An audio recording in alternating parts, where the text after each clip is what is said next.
En la clase anterior enfatizamos el aspecto de las sombras del Antiguo Testamento, indicando que aunque el Antiguo Testamento habla mucho de Cristo, lo hace en forma de sombras.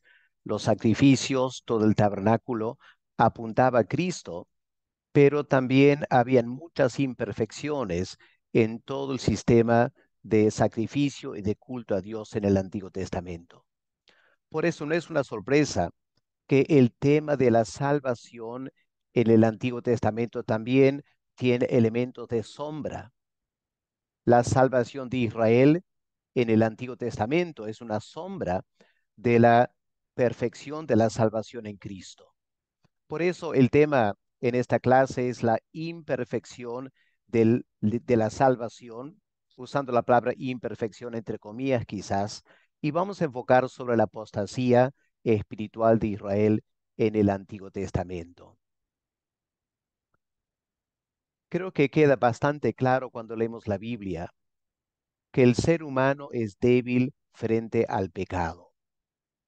Si pensamos en nuestros primeros padres, Adán y Eva, aún en su estado de inocencia, estando en el huerto de Edén, no lograron resistir por mucho tiempo la tentación de Satanás al pecado. Luego de la caída de Adán y Eva, la raza humana, en su estado pecaminoso, empezó a decaer constantemente. El Antiguo Testamento indica el tremendo avance y el dominio de la maldad a lo largo de los siglos. Y la apostasía espiritual del pueblo de Israel debe entenderse dentro del marco de esa enseñanza del Antiguo Testamento acerca del poder del pecado y lo difícil, entre comillas, que resultó para Dios salvar al ser humano en su pecaminosidad. Sin embargo, lo que queremos enfatizar es que a pesar de esta gran lucha, a pesar de este escenario desolador, Dios se seguía glorificando, logrando sus propósitos, aún dentro de las imperfecciones del Antiguo Testamento. Vamos a empezar pensando en lo que llamamos la debilidad de los patriarcas. La debilidad de los patriarcas.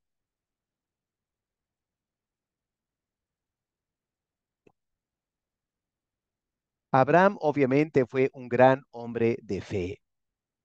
Él es el padre de la fe para todos nosotros. Pero luego de ese gran hombre Abraham, la situación de los descendientes de Abraham empezó a flaquear, ¿no es cierto? Su hijo Isaac se volvió bastante carnal. ¿Se acuerdan la promesa que Dios dio a Rebeca de que de los dos hijos de Isaac, Esaú y Jacob, el menor sería el que heredaría las promesas de Abraham? Pero hacia el fin de su vida, Isaac parece haber olvidado por completo esa promesa de Dios y por razones netamente carnales, Isaac determinó dar la bendición a Esaú. ¿Y por qué? Simplemente porque le gustaba la forma de ser de su hijo mayor Esaú. Leemos eso en Génesis 27, versículos 1 al 4. Pero aún Jacob, el que Dios escogió para recibir la bendición, el relato de su vida indica cuánto le costó a Jacob realmente aprender a confiar en Dios. A pesar de que Dios se reveló a Jacob cuando huía de su casa en la escalera que ascendía al cielo. Y aunque Jacob había prometido servir a Dios, la historia de su pésima vida matrimonial y familiar da mucho que pensar. Y en realidad, hacia el fin de su vida, cuando José lo presenta delante del faraón, ¿se acuerdan ese mal testimonio, francamente mal testimonio que Jacob da delante de un inconverso? Aquí tenemos el patriarca Jacob, en quien las bendiciones de Abraham se están transmitiendo, encontrándose con Faraón, un hombre pagano. Se esperaría de Jacob, ¿no es cierto?, que él hablara bien de Dios, que dieron buen testimonio del privilegio de conocer a Dios. Escuchemos lo que él dijo en ese momento cuando el faraón le preguntó cuántos años tenía Jacob. Leemos en Génesis 47, versículo 9. Y Jacob respondió a Faraón: los días de los años de mi peregrinación son 130 años. Y luego añade, obviamente, un hombre amargado, ¿no es cierto? Pocos y malos han sido los días de los años de mi vida. Qué triste hablar así delante del faraón, un creyente. Pocos y malos han sido los días de los años de mi vida. No han llegado a los días de los años de la vida de mis padres, en los días de su peregrinación. Y según el libro de Hebreos, parece que Jacob no alcanzó una verdadera fe hasta que estaba por morir, porque en Hebreos 11:22 leemos que Jacob, perdón, al punto de morir, por fe bendijo a los hijos de José y habló de el retorno a la tierra prometida. Una vez más, un patriarca que mostró esta gran debilidad espiritual. ¿Y qué decir de los hijos de Jacob? Como su padre les había dado un mal ejemplo. Los últimos capítulos de Génesis indican el mal comportamiento de los hijos de Jacob. Tal es así que cuando Jacob, entre comillas, bendice a sus hijos, esa profecía del capítulo 49, francamente habla mal de cuatro de sus hijos. Los primeros tres, eh, Rubén, Leví y Simeón, y luego de Dan también, habla pésimamente. La verdad es que los hijos de Jacob se contaminaron con la idolatría de Labán. ¿Se acuerda que cuando Jacob decide retirarse de la casa de su suegro para volver a su tierra, la esposa Raquel roba los ídolos de su padre Labán? Los tenía escondidos y Jacob sabía que los tenía, porque en capítulo 35 Jacob reclama a sus hijos diciendo: saquen todos esos ídolos y vamos a enterrarlos. Y la verdad es que esos largos años que pasaron en Egipto, tantos de los hijos de Israel se entregaron a la idolatría, como leemos en Josué, el capítulo 24. Interesante este, eh, esta perspectiva de Josué, que conocía bien al pueblo de Israel. Miren versículo 14. Josué dice: ahora pues, temed a Jehová y servidle con integridad y en verdad. Quitad de entre vosotros los dioses a los cuales sirvieron vuestros padres al otro lado del río y en Egipto. Así que Josué sabía muy bien. Él había vivido sus primeros años en Egipto. Él había visto a tanto de sus vecinos, hijos de Israel, adorando a los dioses de Egipto. Por eso en el libro de Amós, él reclama al pueblo de Israel indicando que a lo largo de los siglos este había sido el pecado del pueblo de Israel. No dejaron de adorar a los ídolos. Amós 5, el versículo 25. A manera de pregunta, Dios dice: ¿me ofreciste sacrificios y ofrendas a mí en el desierto en 40 años? Antes, más bien, ¿no llevaban el tabernáculo de vuestros dioses Moloc y Kiun, ídolos de los cananeos, mezclados con la idolatría de la tierra de Egipto? Y en Ezequiel 23, versículo 3, el profeta reclama otra vez la idolatría del pueblo de Israel en Egipto. Así que vemos, hermanos, aunque Dios en su gracia había escogido a Abraham y a sus hijos para hacer de ellos la bendición para todas las naciones, la segunda generación Isaac, la tercera generación Jacob, la cuarta generación sus hijos, progresivamente se fueron alejando de Dios hasta que en Egipto cayeron en una tremenda apostasía espiritual. Dios en su misericordia los rescata de Egipto. A través de Moisés hace grandes señales. Uno pensaría que el pueblo de Israel, viendo las señales y prodigios, cómo Dios destruyó el pueblo de Egipto, cómo cómo abrió el camino por el Mar Rojo, sacándolos de Egipto, cualquiera pensaría que Israel, sabiendo quién es el Dios verdadero, se dedicarían exclusivamente a adorar a Dios, especialmente cuando Dios había prometido bendecirles si ellos tan solo le obedecieran. Pero lamentablemente, a pesar de toda esta manifestación de la gracia de Dios, ellos se abandonaron a la idolatría. Primero se quejaban constantemente, ¿no es cierto? En Éxodo 14, cuando ven el ejército de Egipto tras ellos, empiezan a reclamar a Moisés diciendo, ¿para qué nos sacaste de Egipto? Hubiera sido mejor morir en Egipto que morir aquí en las arenas del desierto. Luego les faltó agua, otra vez reclamaron. Les faltó comida, otra vez reclamaron. Y al final, dentro de unos cuantos meses, se olvidaron tanto aún de ese Dios magnífico que se manifestó en el monte Oreb. Y en menos de 2 meses se habían olvidado. Y al pie del monte Oreb se les ocurrió hacer un becerro de oro y decir, este es el Dios que nos sacó de Egipto.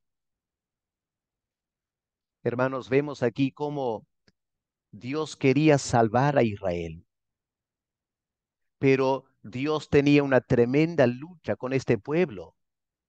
El pecado estaba tan enraizado en ellos que a pesar de la gran manifestación de la gracia de Dios, Israel constantemente volvía a la apostasía espiritual. Y después, frente a las dificultades en el desierto, constantemente querían volver a Egipto.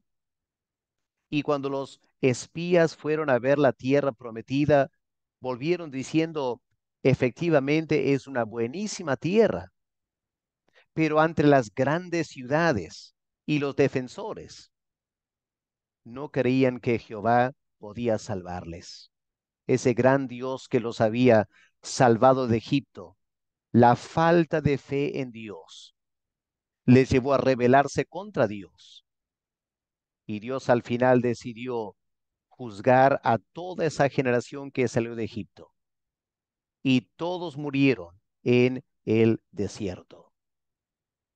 La siguiente generación, los que nacieron en el desierto, eran niños cuando salieron de Egipto. Ellos a lo menos parece que mejoraron su vida espiritual. Pero Moisés no se dejó engañar. Y al fin de su vida, Moisés advierte de este gran peligro de la apostasía espiritual. Me parece muy triste para Moisés. Cuando uno ha servido al Señor 40 años, haciendo grandes sacrificios, a lo menos uno esperaría ver fruto por su labor. Pero escuchemos este realismo de parte de Moisés, quien conocía muy bien el corazón del pueblo de Israel. Deuteronomio 31, versículo 28. Congregad a mí todos los ancianos de vuestras tribus y a vuestros oficiales, y hablaré en sus oídos estas palabras, y llamaré por testigos contra ellos a los cielos y a la tierra. Y aquí están estas palabras tristes, porque yo sé que después de mi muerte, ciertamente os corromperéis, os apartaréis del camino que os he mandado, que os ha de venir mal en los postreros días, por haber hecho mal ante los ojos de Jehová, enojándole con la obra de vuestras manos. Y como darles un testimonio vivo de esta tendencia a la apostasía espiritual, Dios le guió a Moisés a componer un himno, el capítulo 32 de Deuteronomio, un himno resumiendo la historia de Israel. Pero miren lo que leemos a partir del versículo 15. Deuteronomio 32, versículo 15. Pero engordó después de tanta bendición de parte de Dios. Engordó Jesurún, tiró coces, engordaste, te cubriste de grasa, y entonces abandonó al Dios que lo hizo. Menospreció la roca de su salvación. Despertaron a celos con los dioses ajenos. Lo provocaron a ira con abominaciones. Sacrificaron a los demonios. Qué terrible. Y no a dioses que no habían conocido, a nuevos dioses venidos de cerca, que no habían temido vuestros padres. Y de la roca que te creó, te olvidaste. Te has olvidado de Dios tu creador. Qué triste este anticipo, ¿no es cierto?, de la apostasía espiritual del pueblo de Israel. Y claro, eso da lugar a esta tercera época de apostasía espiritual en el Antiguo Testamento que resalta la imperfección de la salvación en esos tiempos. Lo que pasó durante el tiempo de los jueces. Josué, el que siguió a Moisés, fue un fiel siervo de Dios. Pero al final, él también anuncia la apostasía espiritual del pueblo de Dios. Una vez más, al igual que Moisés, se repite la historia. Josué termina su vida anunciando a Israel de su apostasía espiritual. Escuchemos Josué 24, versículos 19 y 20. Entonces Josué dijo al pueblo: no podréis servir a Jehová, porque Él es Dios santo y Dios celoso. No sufrirá vuestras rebeliones y vuestros pecados. Si dejaréis a Jehová y sirviereis a dioses ajenos, Él se volverá y os hará mal y os consumirá después que os ha hecho el bien. Josué anticipa la apostasía espiritual de Israel. Él muere y dentro de una generación se cumplieron sus palabras, como leemos en Jueces capítulo 2, versículos 10 al 13. Cómo el pueblo de Israel abandona a Dios y se entrega a la idolatría, adorando a los dioses de la tierra de Canaán. Y el mismo ángel de Jehová tuvo que reclamar en Jueces 2, los primeros 3 versículos. El ángel de Jehová subió de Gilgal a Boquim. Dice: yo los saqué de Egipto, os introduje a la tierra a la cual había jurado vuestros padres. Pero en versículo 2 dice: ustedes no han atendido a mi voz, se han entregado a la idolatría. Ahora pregúntese, ¿quién es el ángel de Jehová? Es Dios el Hijo, ¿no es cierto?, en el Antiguo Testamento, el Salvador de los pecadores, el que quería salvar a Israel, el que los sacó de Egipto, el que luchó con ellos para su salvación, pero Israel tan terco, tan desobediente, que una generación después de Josué ya están abandonando a Dios y entregándose a la idolatría. Y de esa manera comenzó un ciclo, ¿no es cierto? Ciclos de apostasía espiritual y restauración. El pueblo se entregaba a la idolatría, Dios enviaba naciones paganas que los conquistaban, Israel clamaba a Dios, aparentemente volvía a Dios en arrepentimiento, y Dios levantaba un juez y salvaba a Israel. Y luego Israel otra vez volvía a la apostasía espiritual. Qué difícil le fue para Dios salvar al pueblo de Israel. Y al pasar los años, durante el tiempo de los jueces, francamente la nación de Israel se desordenó por completo. En esos últimos capítulos, 17 al 19, hay este refrán, ¿no es cierto?, que se repite: en aquellos días no había rey en Israel, cada uno hacía lo que bien le parecía. Ya no había temor a Dios. No había un deseo de obedecer la ley de Dios. La nación se desordenó por completo y tristemente en el capítulo 19, creo, de Jueces, leemos un relato muy parecido a Sodoma y Gomorra. Y la ira de Dios se manifiesta contra el pueblo de Israel.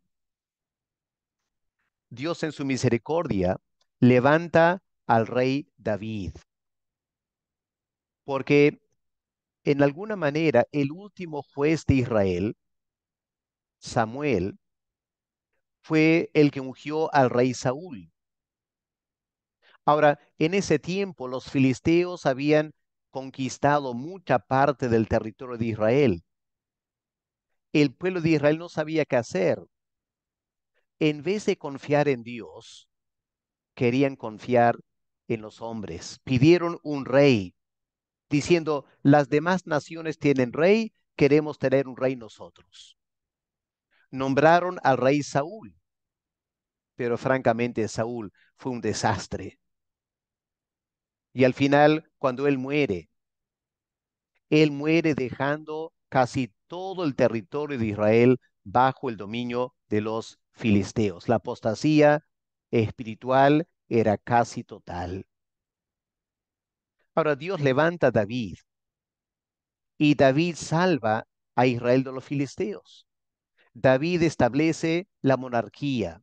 David era una sombra del Mesías. El reino que David establece con la capital Jerusalén es un anticipo del reino de Cristo. Y se esperaba grandes cosas del hijo de David, Salomón. Pero aunque Dios amaba a Salomón y los primeros años de su reinado fueron tremendos, ¿qué pasó al final? Se casó con tantas mujeres, las mujeres lo sedujeron espiritualmente, cada princesa, cada esposa quería traer su Dios y Salomón empezó a construir templos y altares para diferentes dioses ahí en Jerusalén y ahí empezó el tremendo decaimiento espiritual del pueblo de Dios. Lo pueden leer en Primera Reyes 11, versículos 1 al 8, la apostasía espiritual del rey Salomón en la última parte de su vida. Y luego sabemos la historia, ¿no es cierto? Las 12 tribus de Israel se dividieron. El reino del norte, con 10 tribus, se apartaron del culto a Dios en Jerusalén y el rey Jeroboam decide establecer un culto idolátrico. Otra vez crean becerros de oro en Betel, al sur, en Dan, en el norte. Y claro, como los levitas no querían ofrecer sacrificios en esos templos, Jeroboam nombra otro grupo de sacerdotes, no levitas. Él también cambia las fechas de las festividades espirituales. En otras palabras, Jeroboam niega por completo toda la ley de Moisés y lleva al reino del norte a la apostasía espiritual total. Dios en gran amor y misericordia enviaba profetas como Elías y Eliseo para reclamar con los reyes del norte, pero ni caso hacían.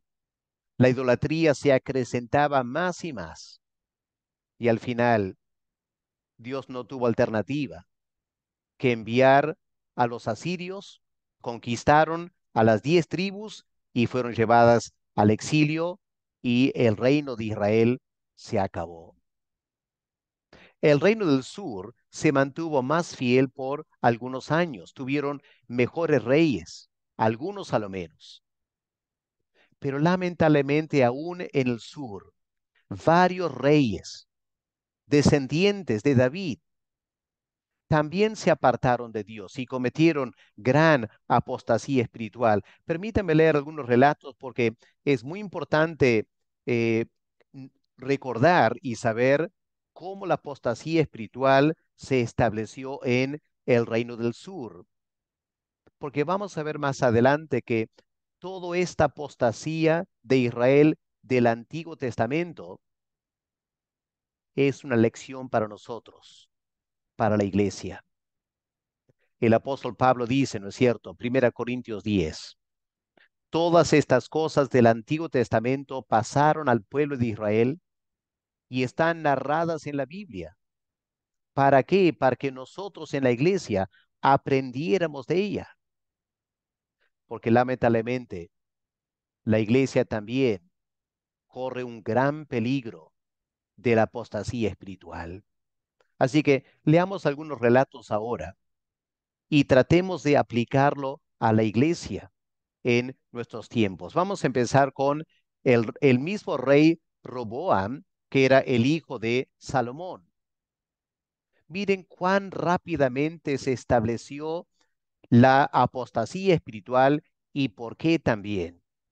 ¿Qué leemos en capítulo 14 de Primera Reyes, versículo 21 al 24?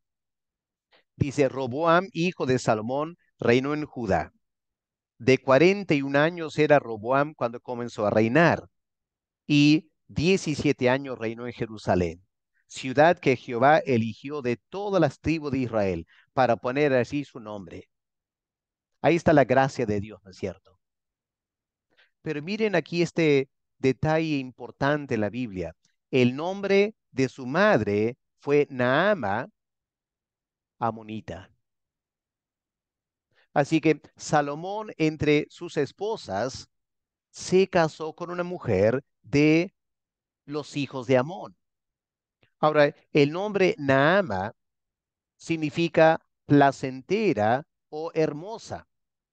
Podemos pensar el nombre Noemí, que está vinculado con este nombre Naama.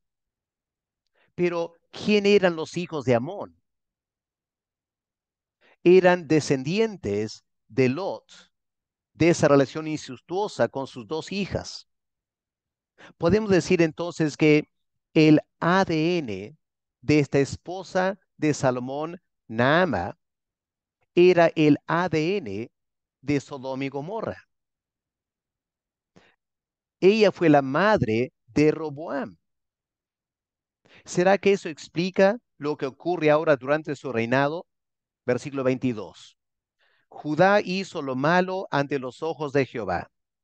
Le enojaron más que todo lo que sus padres habían hecho en sus pecados que cometieron, porque ellos también se edificaron lugares altos, estatuas, imágenes de acera en todo collado alto y debajo de todo árbol frondoso. Y ahora qué triste versículo 24. Hubo también sodomitas en la tierra e hicieron conforme a todas las abominaciones de las naciones que Jehová había echado delante de los hijos de Israel. La Reina Valera pone aquí sodomitas, pero la palabra en hebreo significa hombres sagrados. ¿En qué sentido hombres sagrados? Hombres homosexuales que se prostituían en nombre de alguna divinidad para recaudar fondos para ellos y para el templo también. El hijo de Salomón promovió la prostitución sagrada homosexual en Jerusalén, por quien su madre era. ¿Qué peligro corre la iglesia cuando la iglesia descuida la siguiente generación de creyentes? Y creyentes que se casan con inconversos corren el gran peligro de sembrar la apostasía espiritual en la iglesia. Es la lección que tenemos que aprender de este rey Roboam en el Antiguo Testamento. Avancemos unos capítulos a Segunda Reyes, el capítulo 8. Vamos ahora al rey Joram.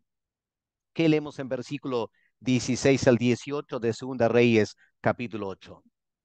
En el quinto año de Joram, hijo de Acab, rey de Israel, siendo Josafat rey de Judá, comenzó a reinar Joram, hijo de Josafat, rey de Judá. De 32 años era cuando comenzó a reinar, 8 años reinó en Jerusalén. anduvo en el camino de los reyes de Israel, como hizo la casa de Acab, porque una hija de Acab fue su mujer e hizo lo malo ante los ojos de Jehová.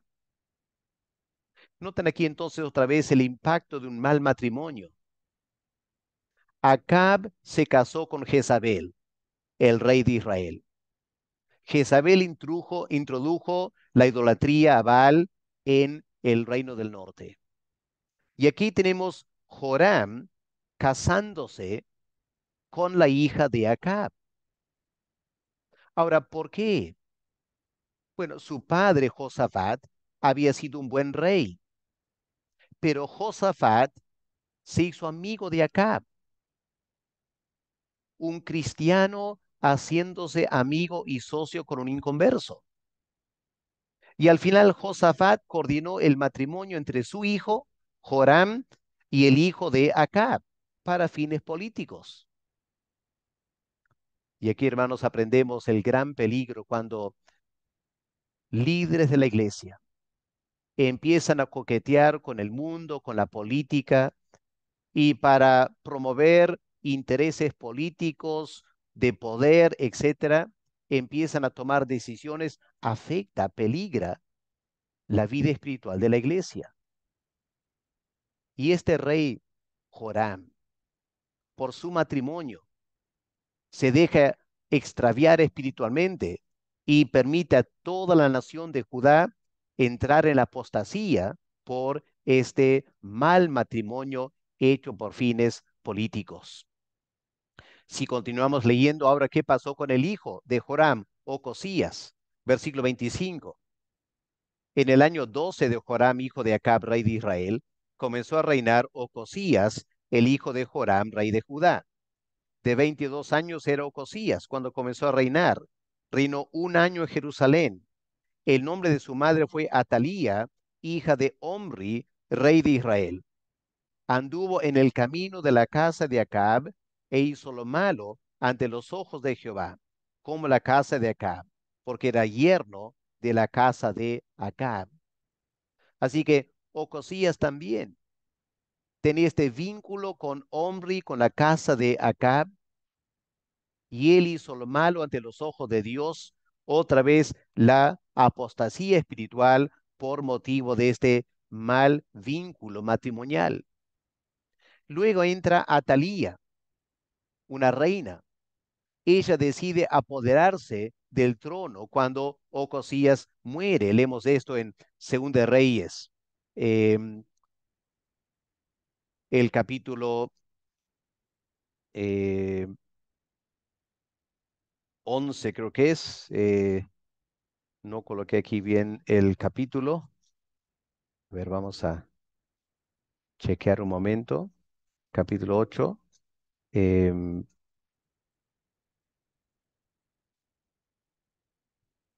Capítulo 11. Ya, Segunda de Reyes, capítulo 11.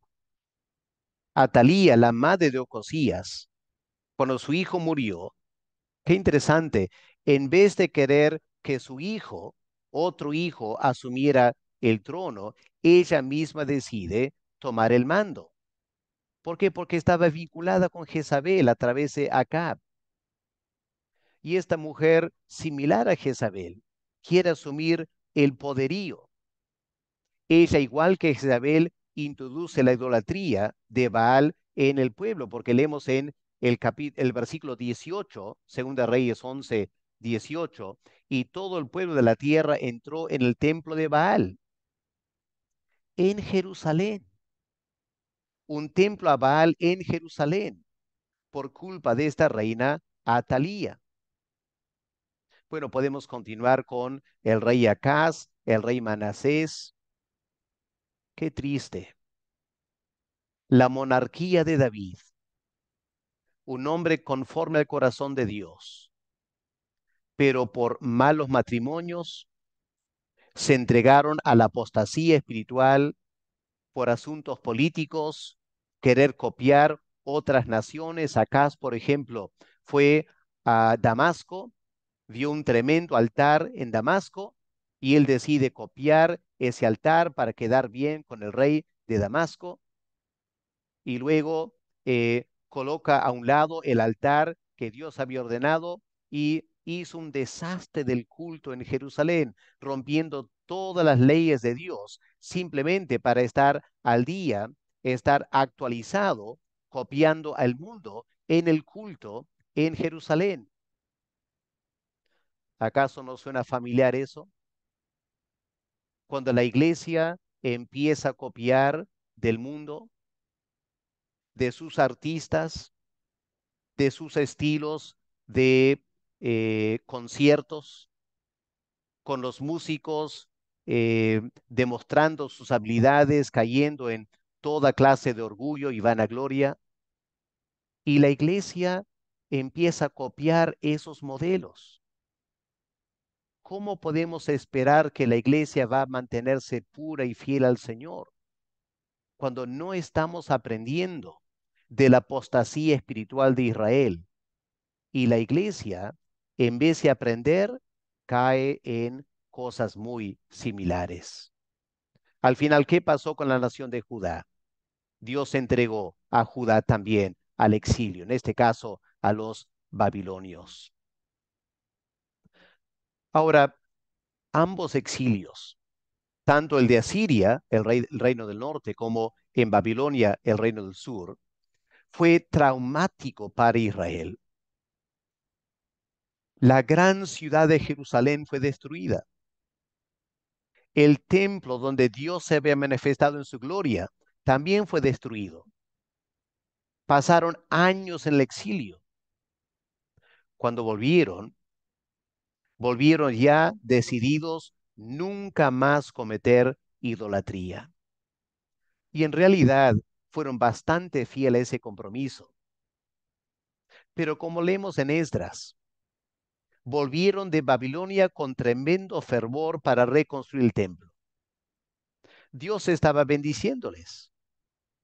Pero cuando los samaritanos se opusieron, los judíos se desanimaron por completo y como leemos en el libro de Ageo, la gente de Jerusalén se dedicó a construir sus casas y se olvidaron de reconstruir el templo. Los profetas Ageo y Zacarías reclaman al pueblo. El pueblo se anima otra vez y terminan de construir el templo, aunque el templo no era nada en comparación con la gloria del templo de Salomón. Pero cuando llegamos al último libro del Antiguo Testamento, Malaquías, ¿qué encontramos? Frialdad espiritual, menosprecio a las cosas de Dios. Estaban francamente cansados con el culto a Jehová. Estaban rompiendo los matrimonios y Dios reclama por última vez a su pueblo. Y al final, frente a tanta apostasía espiritual a lo largo de todo el Antiguo Testamento, ¿qué hizo Dios? Dejó de hablar a Israel. La paciencia de Dios se colmó y por 400 años Dios no habló más al pueblo de Israel hasta que por fin vino el Mesías. Ahora, antes del exilio, Dios había indicado cuál era el problema. El problema fundamental, la razón por la cual hablamos de la debilidad o la imperfección de la salvación en el Antiguo Testamento, era el Espíritu Santo no había sido dado a todo el pueblo de Israel. Claro, había un remanente de creyentes, ellos sí tenían el Espíritu Santo, ellos eran convertidos, pero el pueblo de Israel no tenía el Espíritu Santo. Por lo tanto, la gran mayoría eran lo que podemos llamar creyentes nominales. Decían ser el pueblo de Dios, pero no habían nacido de nuevo y no tenían el Espíritu Santo. Por eso, tanta apostasía espiritual. Y Dios promete establecer un pacto nuevo. Porque en el primer pacto, se acordarán, Dios no prometió dar a Israel su espíritu. no a toda la nación. Y por no tener el Espíritu Santo, la nación de Israel no logró mantenerse fiel al Señor. Se apartaron de él. Pero en Ezequiel 36, Dios promete establecer un pacto nuevo y una parte fundamental del pacto nuevo era dar a todos los integrantes del nuevo pacto el Espíritu Santo. Esto iba a marcar una gran diferencia del primer pacto. En el primer pacto, Dios no prometió dar a todos los integrantes su espíritu. En ese sentido, como dice el autor de Hebreos, el nuevo pacto está establecido sobre mejores promesas. Una de esas promesas era dar a todos los miembros del pacto el Espíritu Santo. Pero en el Antiguo Testamento, esta promesa del nuevo pacto y el Espíritu Santo, ¿qué indica? Indica que el tiempo de la sombra de la salvación estaba pasando. Y lo que se avecinaba con la llegada del Mesías era la plena salvación, en la cual el Espíritu Santo sería dado a cada creyente. Pero quizá quedamos con una pregunta en nuestras mentes al final de esta clase. ¿Será que los planes y propósitos de Dios fracasaron? ¿Sería que Dios quería salvar a Israel y pobre Dios no logró lo que él quería hacer porque Israel era tan desobediente? Obviamente que no. Dios no es un Dios que falla. Todos los planes y propósitos de Dios se cumplen. Así que Dios estaba usando la historia de Israel para enseñar a todo el mundo una gran verdad. A ver si podemos captar esto al terminar esta clase. ¿Cuál era la gran verdad que Dios quería enseñar a todo el mundo a través de la historia de Israel? El poder del pecado. Pablo alude esto en los primeros capítulos de Romanos, que la salvación no vino por la ley. Lo que la ley de Dios dejó notar era el gran poder del pecado. Y hermanos, el plan de Dios era usar la apostasía espiritual de Israel para salvar a los gentiles. A ver si podemos captar esto, hermanos, porque es muy, muy importante entender los planes y propósitos de Dios. Repito, el plan de Dios era usar la apostasía espiritual de Israel para salvar a los gentiles. Y de ese modo, a través de la salvación de los gentiles, provocar los mismos hijos de Israel a celos para que al final los hijos de Israel se conviertan otra vez a Dios. Ahora, este gran plan de Dios ya está revelado en Deuteronomio, el capítulo 32. Qué importante es entender los planes de Dios revelados aquí, si tan solo pudiéramos entender lo que Dios está diciendo. Miren en Deuteronomio capítulo 32. En primer lugar, em, hay que notar versículo 16. Deuteronomio 32, versículo 16. ¿Qué reclama Dios? Le despertaron a celos con los dioses ajenos. Es decir, el pueblo de Israel, a través de su idolatría, hablando humanamente, lo que llamamos lenguaje antropomórfico, provocó a Dios a celos. Ahora miren la reacción de Dios en versículo 21. Ellos me movieron a celos con lo que no es Dios, la idolatría. Me provocaron a ira con sus ídolos. Ahora, ¿qué es lo que Dios va a hacer? Yo también los moveré a celos. Ahora, ¿cómo lo va a hacer Dios? Con un pueblo que no es pueblo. ¿De quién está hablando ahí? Yo también los moveré a celos con un pueblo que no es pueblo.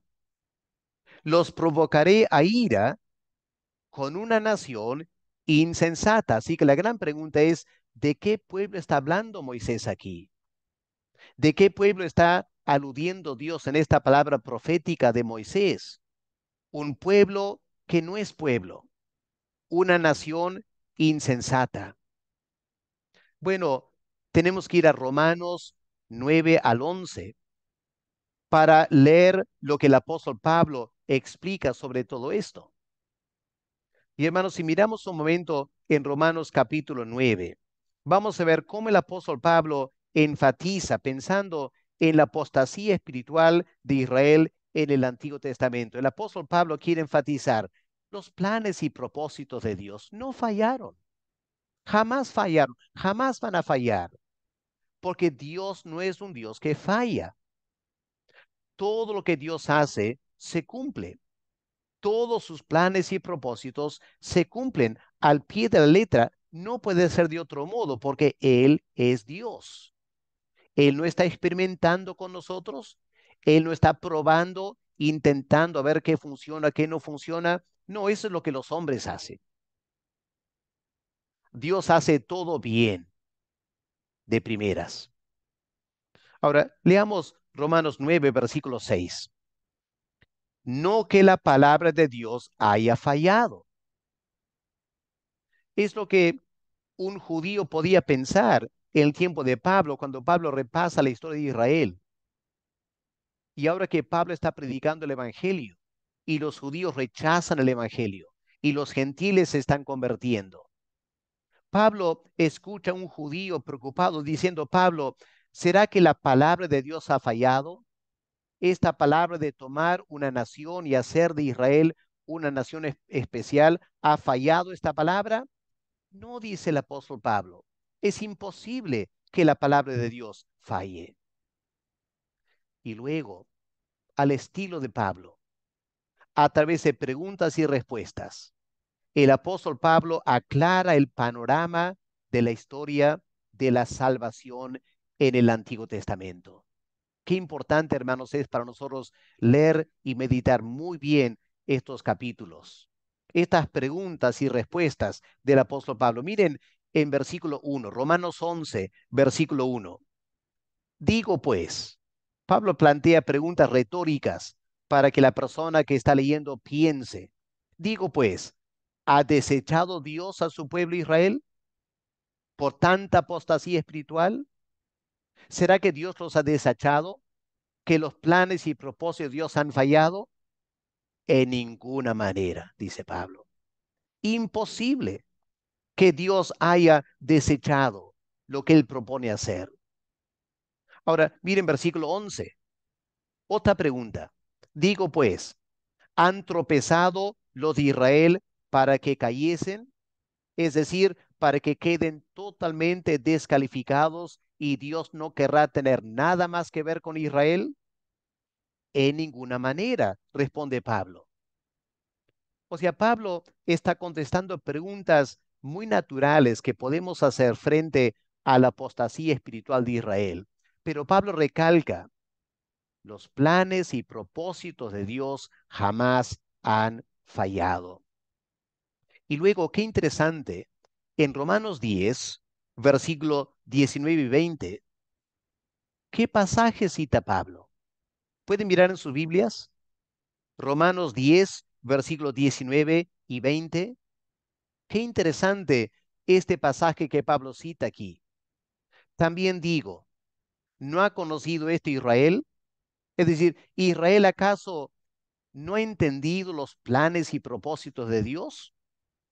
Debieran saberlo, dice Pablo, porque Dios se los reveló. ¿Cuándo? Primeramente, a través de Moisés.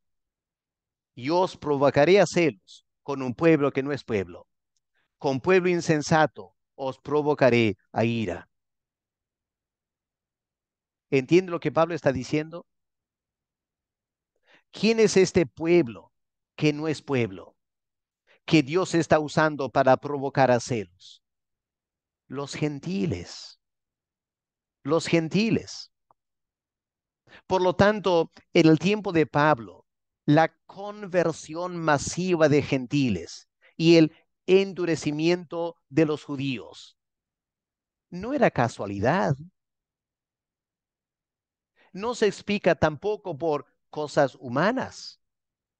Es Dios quien está obrando, porque Dios obra en toda la historia. Los planes y propósitos de Dios se cumplen. Y Pablo entendió esto, meditando Deuteronomio. Ese pueblo que no es pueblo, esa nación, entre comillas, insensata, resultan ser los gentiles, que los judíos menospreciaban. Y Dios estaba usando para provocarles a celos.